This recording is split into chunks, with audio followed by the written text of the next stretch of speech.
حسب معمول وسعت اللہ خان کا ریڈیو کالم بات سے بات کا۔ کم و بیش ہر محلے میں 12-14 برس تک کا ایک کیریکٹر پایا جاتا ہے جس کے والدین عموماً نہایت غریب ہوتے ہیں۔ اس کیریکٹر کا سرپرست پورا محلہ ہوتا ہے۔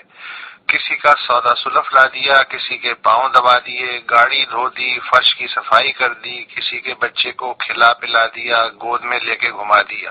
محلے کے چکر کاٹنے والے کسی مشکوک آدمی کو پکڑ لیا، کبھی سبزی والے کے پاس کھڑا ہو گیا تو کبھی نائی کے پاس بیٹھ گیا، سگریٹ چائے پان لا دیا اور پھر حیرت سے منہ کھول کے کچھ لوگوں کی باتیں سننے لگا، کبھی سمجھ کے تو کبھی نہ سمجھی میں سر ہلا دیا یا مسکرا دیا۔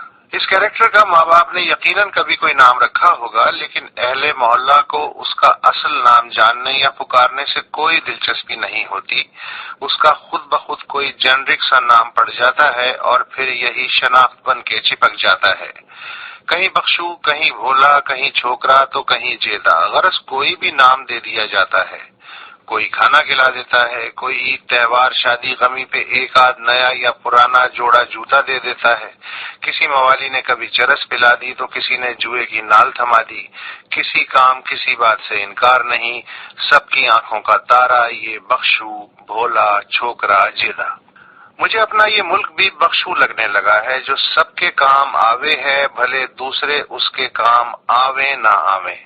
یار بخشو، کوریا میں لڑائی ہو رہی ہے، اپنے کچھ فوجی لے آ۔ اچھا صاحب۔ بخشو، ذرا روس کی جاسوسی کرنی ہے، ایک ہوائی اڈہ تو دے۔ کوئی سا بھی لے لو صاحب۔ اوے بخشو، یہ چٹھی لے اور بھاگ کے چین والوں کو دے آ۔ ابھی گیا صاحب۔ ابے صرف چٹھی دے آیا، جواب تیرا باپ لائے گا۔ ابھی پھر سے جاتا ہوں صاحب۔ بخشو، فلسطینیوں کی پھینٹی لگانی ہے، ذرا کچھ 2-4 تگڑے لوگ تو اردن بھیج۔ ابھی بھیجتا ہوں صاحب۔ ابے بخشو، دبئی میں جلدی سے کچھ مزدور تو بھجوا، کچھ سڑکیں، عمارتیں، ایئرپورٹ اور محلات بنانے ہیں۔ جی صاحب، ابھی پکڑ کے لایا۔ اور یہ لے اپنا خرچہ پانی۔ مہربانی صاحب۔ بخشو بھائی، ذرا 2 ڈویژن تو دمام روانہ کر دے، سارا کرایہ تنخواہ میرے ذمے اور یہ پکڑ ایڈوانس۔ اس کی کیا ضرورت تھی صاحب، بخشو تو آپ کا ہمیشہ سے خادم ہے۔ ابے رکھ لینا، اور ضرورت ہو تو مانگ لینا۔ اب بھاگ کے 2 ڈویژن لے آ، شاباش میرا بچہ۔ میاں بخشو، یہ پکڑ بندوق اور افغانستان کو مار کے آ۔ مگر صاحب۔ ابے جانا، یہ لے پیسے، راستے میں ضرورت پڑے گی۔ اب منہ کیا دیکھ رہا ہے، ضمانت کی فکر نہ کر، میں کروا دوں گا۔ ٹھیک ہے صاحب، آپ کے لیے جاتا ہوں۔ بخشو ذرا دھیان سے سن، میں ڈرون اٹیک کرنے والا ہوں، مگر سامنے نہیں آؤں گا، تجھے آگے کر دوں گا، تو اقبال کر لینا، کیا سمجھا؟ جی سمجھ گیا۔ لے یہ چابی، اور وہ جو میرا منشی ہے نا بالا، اس کی موٹر سائیکل اپنے پاس رکھ لے، بالے کو نہیں دلوا دوں گا۔ مگر صاحب، مجھے تو موٹر سائیکل چلانی ہی نہیں آتی۔ ابے میں سکھانے کے لیے بالے کی ڈیوٹی لگا دوں گا، جا میرا بچہ، شاباش۔ اور بھولنا نہیں وہ اٹیک والی بات۔ بالکل صاحب، آپ بے فکر ہو جائیں۔ اہلاً و سہلاً بخشو حاجی، تم تو ہمیں بھول ہی گئے برادر۔ کیوں شرمندہ کرتے ہو صاحب، آپ کو خود آنے کی کیا ضرورت تھی، حکم کرتے بخشو سر کے بل حاضر ہو جاتا۔ بس حاجی، ایک تو بہت دن سے تم سے ملے نہیں تھے، دوسرے تمہیں ذرا ایک تکلیف دینی تھی۔ کچھ لڑکے شام بھجوانے کے لیے ٹرینڈ کرنے ہیں، سب نے کہا اپنے حاجی بخشو سے بہتر کون ٹریننگ دے گا۔ بے فکر ہو جاؤ صاحب، سمجھ لو ٹرینڈ ہو گئے۔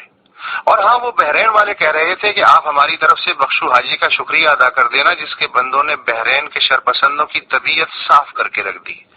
بس صاحب، بخشو کو آپ جیسوں کی دعا کے سوا اور کیا چاہیے۔ مگر صاحب، میرا بھی ایک کام بہت دن سے پھنسا ہوا ہے، کسی طرح دہشت گردی سے اب بخشو غریب کی جان تو چھڑوا دو، دعائیں دوں گا۔ ارے چھڑوا دیں گے جان بھی، تجھے تو ہر وقت اپنی ہی پڑی رہتی ہے حاجی، پہلے یہ لڑکے تو ٹرین کر۔ ٹھیک ہے صاحب، جیسے آپ کہیں۔ اور سن، ذرا جلدی کر، تجھے تلور کے شکار پہ ہانگا بھی لگانا ہے۔ اچھا صاحب، یہ بھی ہو جائے گا۔ بخشو کو اور کوئی حکم صاحب؟